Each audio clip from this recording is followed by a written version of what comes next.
पोचून विचारांच्या भाग नसलेल्या शब्दांच्या पाठीत काय उपयोग?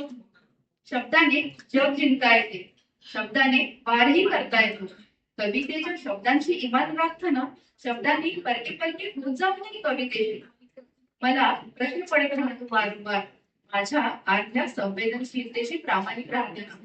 कवितेचा शब्द मोजता येत नाही आणि शोषितांच्या वेदनांना कवितेचा शब्द जोडताना आतल्या भावनांनाही झोपवता येत नाही. किती घासून स्वच्छ केल्या गेल्या आहेत या गुळगुळीत विचारांच्या पांढरपेशी समाजाच्या अव्यक्त भावना.